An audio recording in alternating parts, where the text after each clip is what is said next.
Hello and welcome to the Car Care Nut channel. Today we answer a very important question and one that a lot of folks are asking and are concerned about. Is Toyota quality going down lately? It's a very important question. And to answer that question, the long answer is we're going to get into it. The short answer is yes and no at the same time. Let's get into it, talk about it some more.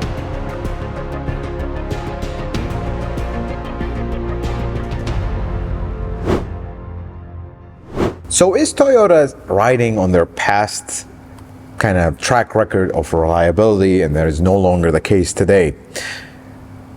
It depends how you look at it and who you ask. And let's talk about both ends of the spectrum here, and I will also share with you my humble 2 cents as a former Toyota Master Diagnostic Technician and a current Toyota and Lexus specialty shop owner. This is all I work on. This is my lifetime career, and I only work on Toyota Lexus. This is my specialty. So here's what I've seen with Toyota over the years. In the 90s and the early 2000s, even up to mid 2000s, I mean, that was their prime. That was the prime of Toyota. On Lexus, equally, same thing.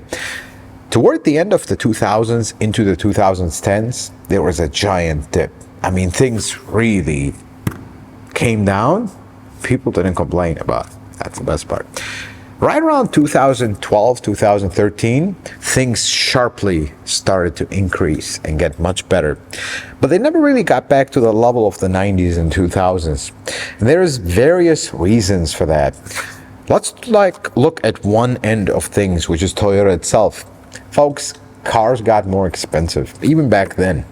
And cost of materials got very expensive. And in order for them to build a car the same quality of the 90s and the 2000s, they would have been commanding a very high premium.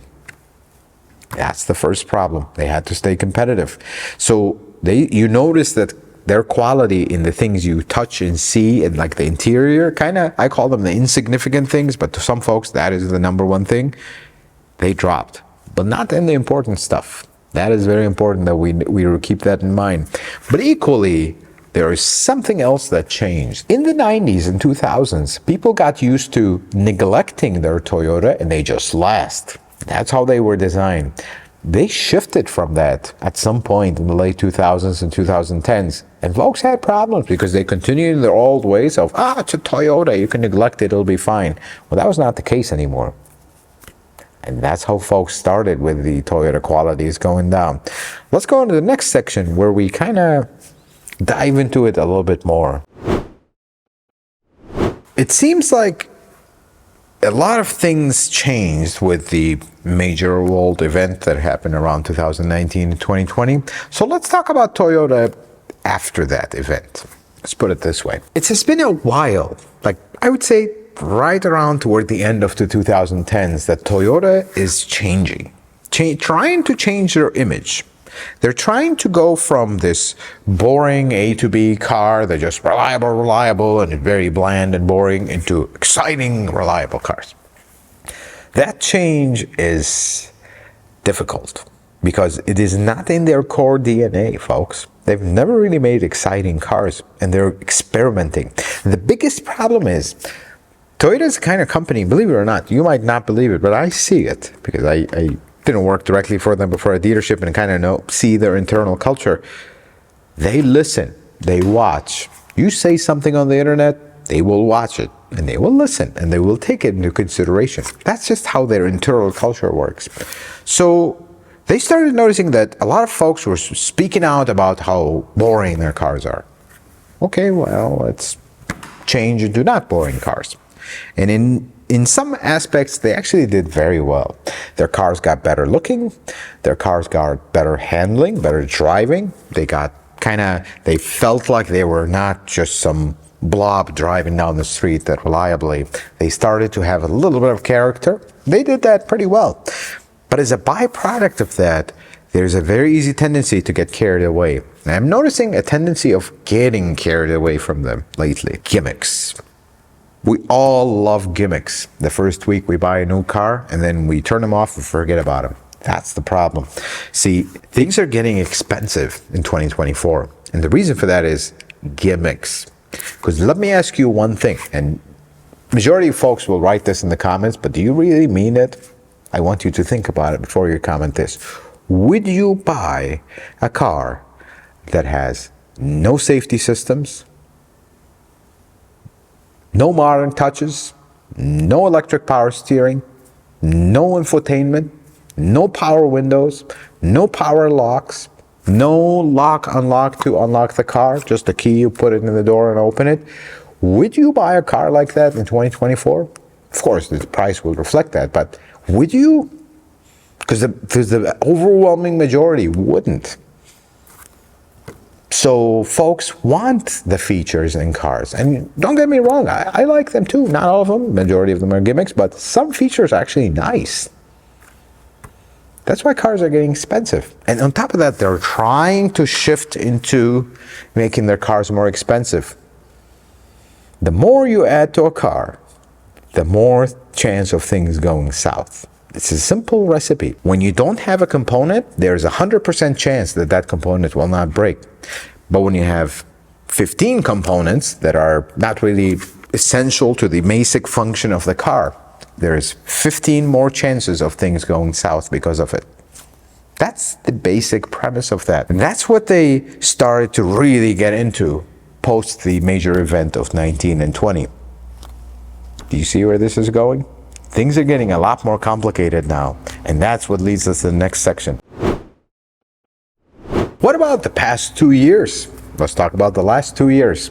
This is the way I see it. Right now, if you go research on Toyotas, quality is going down. They're done. It's over. It's just a matter of time. Really? Is it? But let's talk about one thing.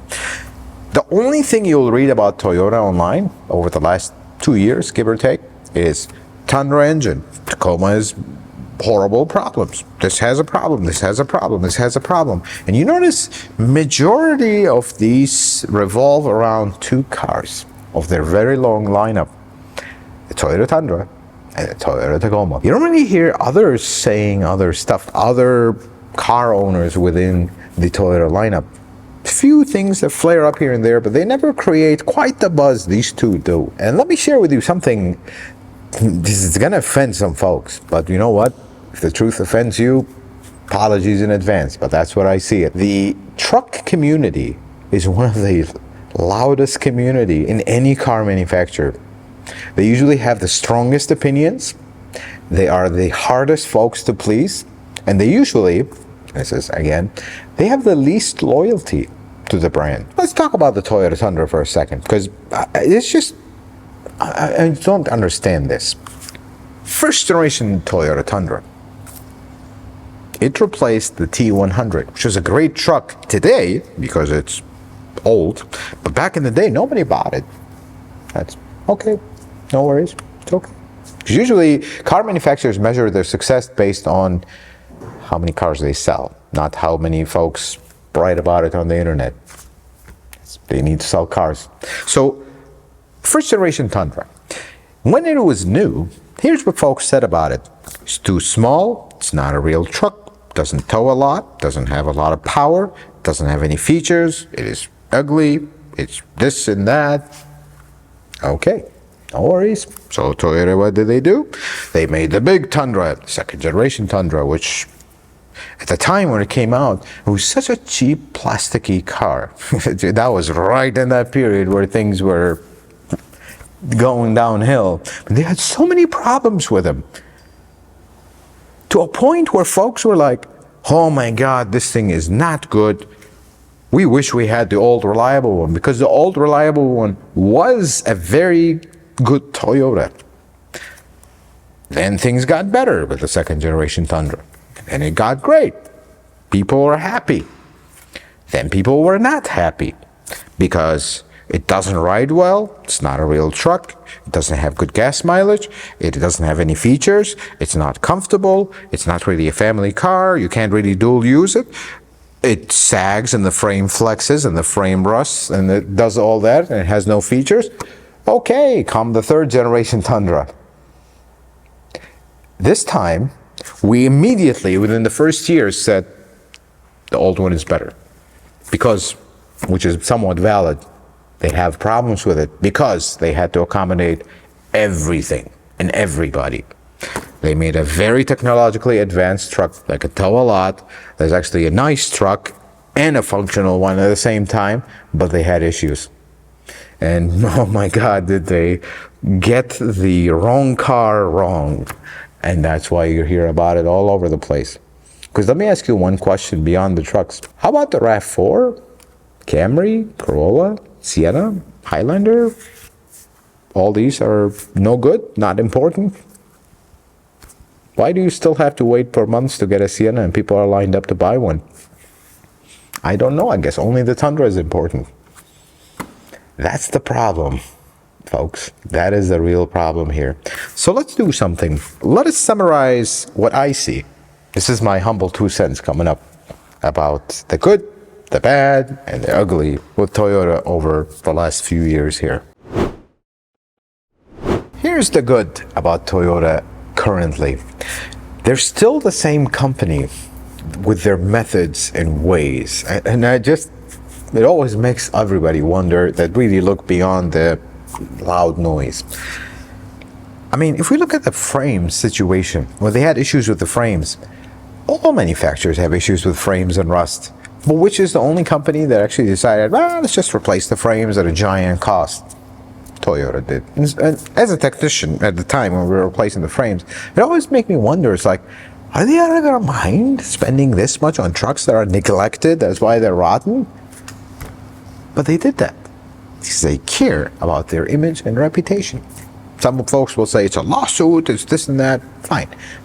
But why is other manufacturers don't do that? That's all I'll ask you. I'll leave you with that one. And then in the current times, the Tundra engine, oh my God, the Tundra engine, the LX, I don't even want to get into it. It's very loud right now. Guess what they're doing? They're replacing not only the affected ones, which would be something that makes sense. Okay, your engine has an issue, we'll replace it, we're good. No, they're replacing all of them.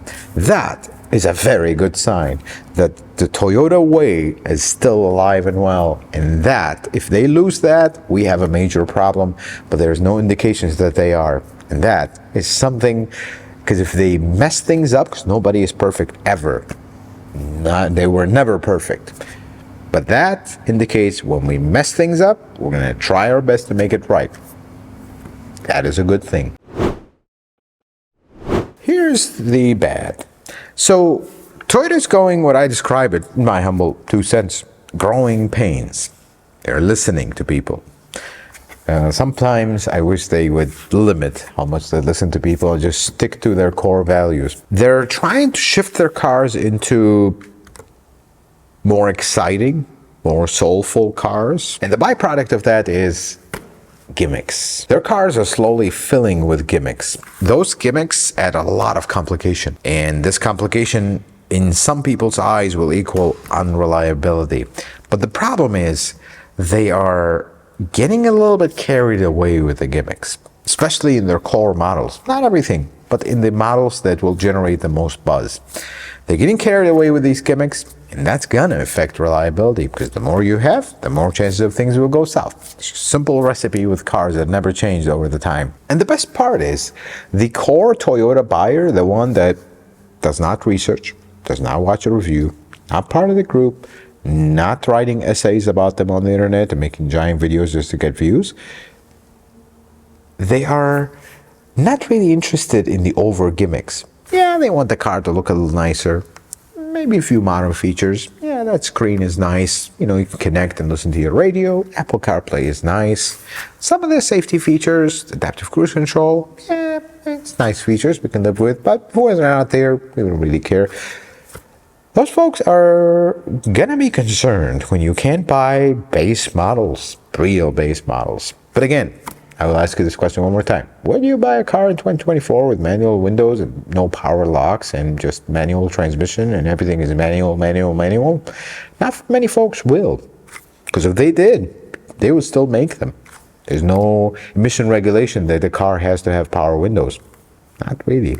So that is the problem. That is the bad part.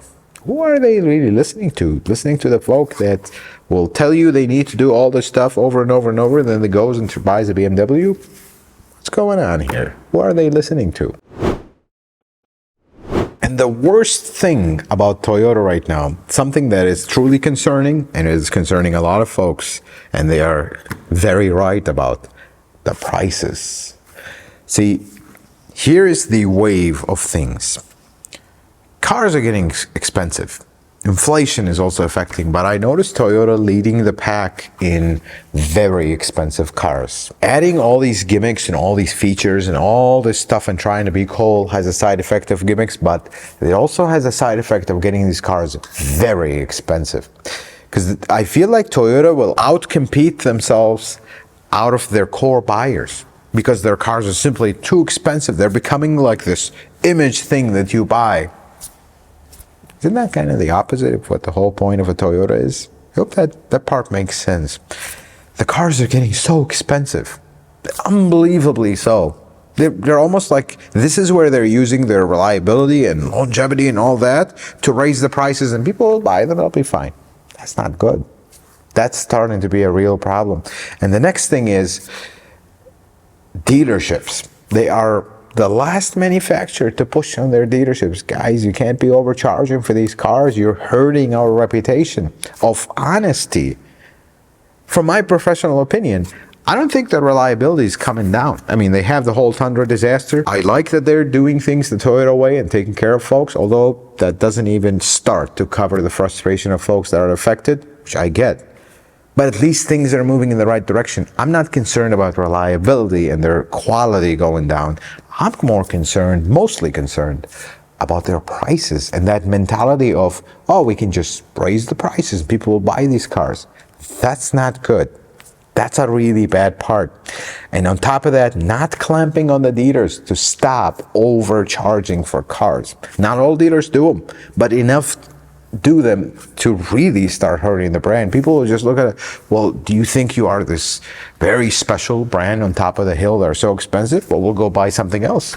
That's the problem. I think that is the biggest problem for Toyota right now, in my humble 2 cents.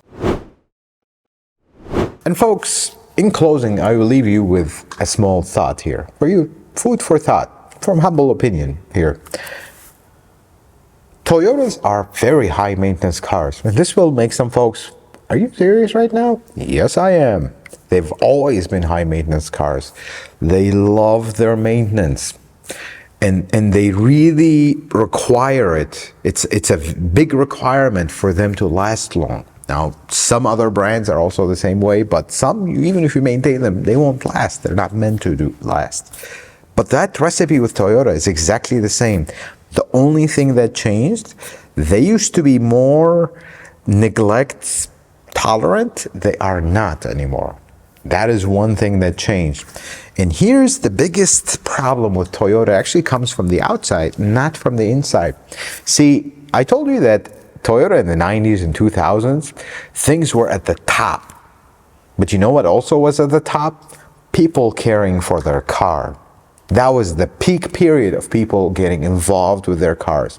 People had no problem going at 30,000 miles and spending a fortune to maintain the car.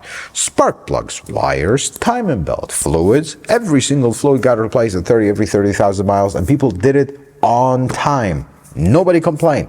This is the price of admission for this car to last 20, 30 years. And here we are 20, 30 years later, and they're still here. Today, there seems to be a race for people or competition who can neglect their car the best and come up with 101 reasons why that is a good idea. And one of those reasons are there's advancements in modern technology and fluids have changed, engines are broken down and they're high tolerance engines, they can last. Well, let me break it down to you in the old mechanic fashion. Nothing have changed. Full stop. People are not taking care of their cars, not taking care of their Toyotas like they're supposed to. And what is adding the worst thing, and this is another part I'll put on Toyota, the way they are marketing these cars these days, they're marketing them as a low maintenance car. They are not low maintenance cars. They need their maintenance, and it needs a lot of it. And actually, just by the way they've advanced, This maintenance have gotten less, but it's still, there is a lot of it to be done. But the problem is they're marketing things as, oh, it's zero maintenance, lifetime transmission fluid, coolant, 150,000 miles, oil change, 10,000 miles. Is it really? That's not the case. Because if you follow an old Toyota maintenance guide, you will have the exact same results. But folks are not doing that. And they're blaming it on Toyota. They do have a blame because they are marketing it so. But that's the bottom line. Nothing has changed, folks. You take care of your car properly, it will take care of you. That was the recipe for Toyotas to last long. That is the exact same recipe today.